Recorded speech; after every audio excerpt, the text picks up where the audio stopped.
Hello, friends. This is Dave Hurwitz, executive editor. I'm an executive something of ClassicsToday.com. I execute things. That's what I do. That makes me an executive. Okay, that's out of the way. I'll get it straight one of these days. I've only done 350 of these things. Okay, today we're talking about Die Schöne Müllerin by Raff, not by Schubert. In fact, there's no evidence that Raff even knew about Schubert's, although it's sort of hard to believe he didn't. But in 1874, he wrote what turned out to be his seventh string quartet. And here it is, Die Schöne Müllerin. It's actually a tone poem in 6 movements for string quartet. And it's quite different from Schubert's. I mean, you really won't even know that there's any relationship. He doesn't quote Schubert. He's not interested in Schubert. Schubert's song cycle, as you know, and Wilhelm Müller's poem, which Schubert used for his song cycle, ends tragically. This doesn't. It doesn't at all. It's quite zippy, actually.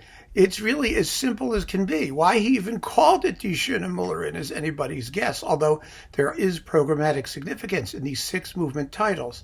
Essentially, the work is structured as 3 large movements interspersed with 3 shorter intermezzo-like movements, and the 3 big ones deal with sort of, the characters, and then the intermezzi are more like plot things that carry the story along. So let me explain to you how it works. It begins with Der Jüngling, the youth, the guy who's wandering around, the journeyman miller. And he runs into a mill. And here is the mill.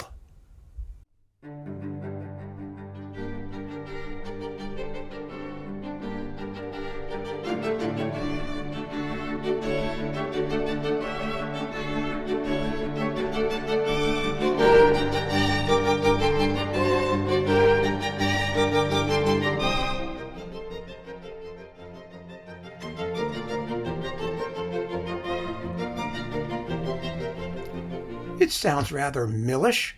You can imagine it milling things, right? I mean, it moves along, it spins around. It's very tuneful. This is a lovely work. I mean, it's full of good melodies and lyrical melodies. So he runs into the mill. And dwelling in the mill is Die Schöne Müllerin, the beautiful maid of the mill. And here is a bit of her movement. It's quite extended. It's about an 8-minute long andante.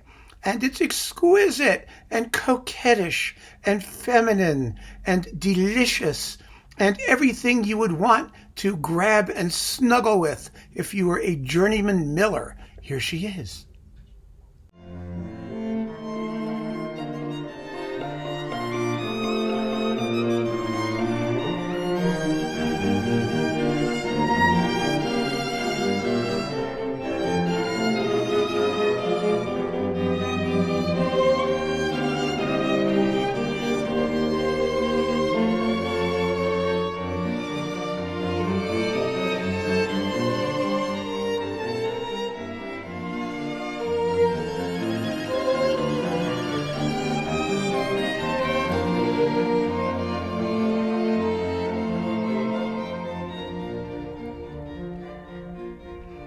So, nice, huh?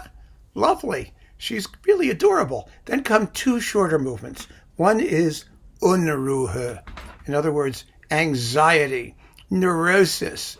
Obviously, he wants to make his declaration of love, but he's nervous about it, and he's miserable, and he's lovelorn, and he's frenetic, and the music is all of those things. And then comes Erklärung, the declaration. This is quite obviously the avowal of love. And rather than, being miserable and killing himself and drowning himself in the river, as happens in Schubert's song cycle, the last movement is the Zum Polterabend. Now, what is a Polterabend? It's like a poltergeist. No, polter means in German making noise. And like a poltergeist is a ghost that makes noise, right?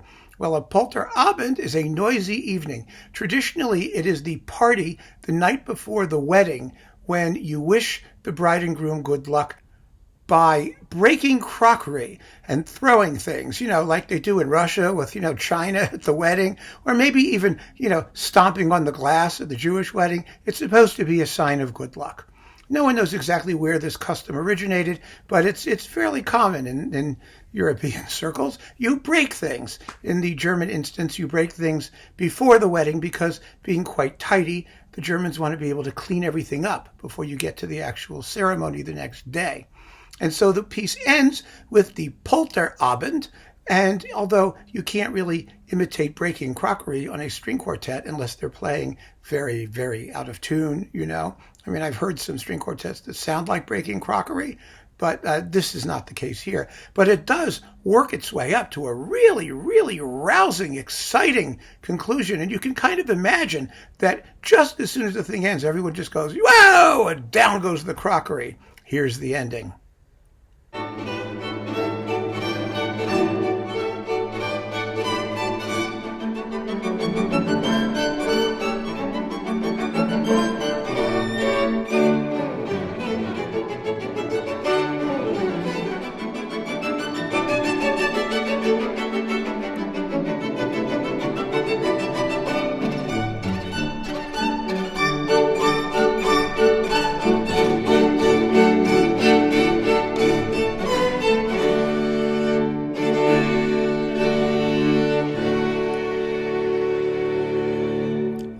So, who was that? That was the Quartetto di Milano on the Tudor label. Tudor from Switzerland, that has done so much for Raff. I mean, they have a fabulous, fabulous series of Raff recordings that you really ought to own. We talked about their cycle of the Raff symphonies and other orchestral works, and it's splendid. It's absolutely splendid, and this is a gorgeous, gorgeous CD.